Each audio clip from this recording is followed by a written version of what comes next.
What's up, traders? Matt from the Trade Brigade here doing a technical analysis on ticker symbol DTST for Data Storage Corp. On the left-hand side, we have the daily time frame, and on the right-hand side, the 30-minute intraday time frame.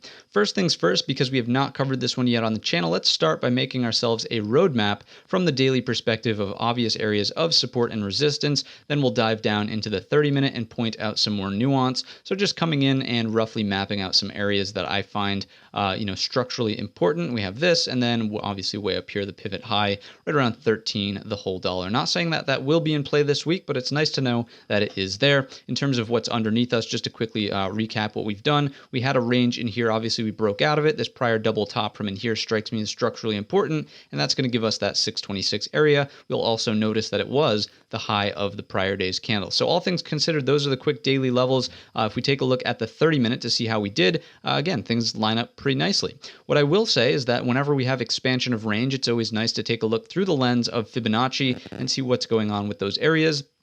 So from low to high, just to give us where that 38.2 is, so here at this 649, it did already break, but the argument is whenever you're dealing with Fibonacci's versus structure, structure is always going to win. So the fact that it did hold this 626, which coincidentally is the 50% retracement of today's range, I find that, just as bullish as if it were to hold that 38.2, because as we know, again, structure is always going to win out in terms of importance. So the most bullish case here inside of DTST would be further consolidation in a range that looks like this. Then you're looking for a break up and over today's high 725 to take us into the daily 200 SMA, the green line here, and then structure at 814. From there, monitoring for continuation into 918, and that's going to be really unlock the door for that 1309. Again, I'm not saying this happens all in one day, all in 1 week, but from a structural perspective, these are the numbers to be paying attention to. Now, on a breakdown of 626, let's say that does not hold, I would really encourage you to watch out for this level right here. It's not going to come from a Fibonacci, just an eyeball here from the 30-minute perspective,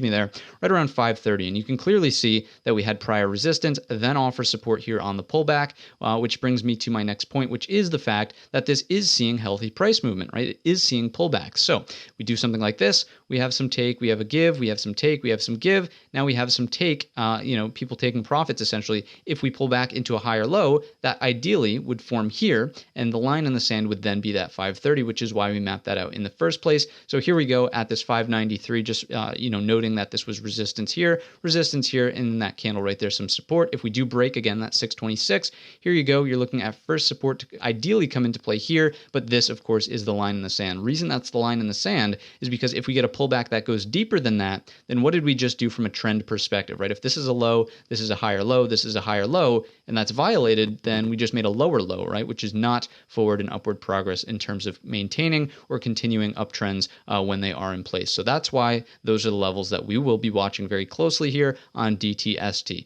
Anything underneath that, again, you're probably just not wanting to get involved to the long side here, and you can't trade it short either, right? So there's no shares to short, obviously no options chain here. It's just something that you would take off your radar on a violation of 530, in my opinion. So if you enjoyed the video, if you enjoyed the levels, certainly let me know down below in the comments section. I know we ended on a sour note with, it moving to the downside, but I really do like the price activity that's developed here. As I said, again, this give and take activity that we see, that's healthy price action. Whenever you see something going parabolic, that is not healthy price action, and the pullbacks there usually cut deeper and go places people don't think or want them to go, right? So I do like the activity here on DTST. Don't get the message wrong. So all things considered, if you enjoyed the video or learned anything new, certainly let me know down below in the comments section or by giving the video a thumbs up. Don't forget our main channel is linked in the description, and all of that being said, I wish you a green trading week.